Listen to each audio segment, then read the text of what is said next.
Mga kababayan, lantaran na po talagang nangyayari sa ating bansa. Grabe, yung kasalukuyan nating administrasyon ngayon, sobra talagang lantaran na talaga po. Hindi na lalabos, pati yung mga bata natatakot na lumabas.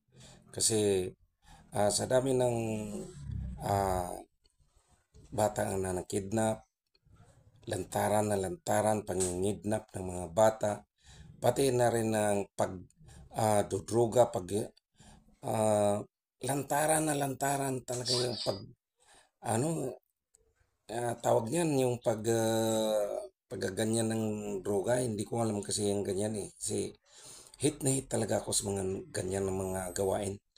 Sobrang hit na hit ako. Kung papayagan lang ako ng gobyerno, eh, bigyan ako ng armas, bigyan ako ng authority na pag may nakita ko ng nagaganyan, barilin ka agad. Kasi parang wala nang problema ang gobyerno kasi yan ang sanhi ng dami ng problema sa gobyerno. Di ba? Sa administrasyon talaga ngayon, wala akong kinakampiyan.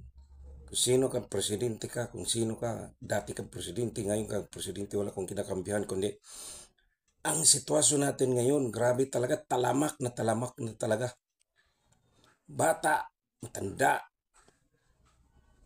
mga binatad, mga dalagita, nag-hit, nagdudruga, lantaran.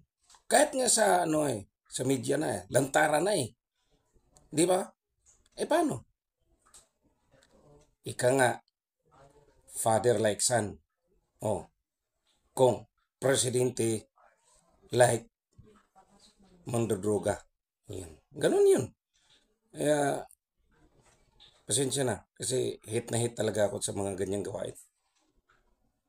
Sarap talagang, aywan lang.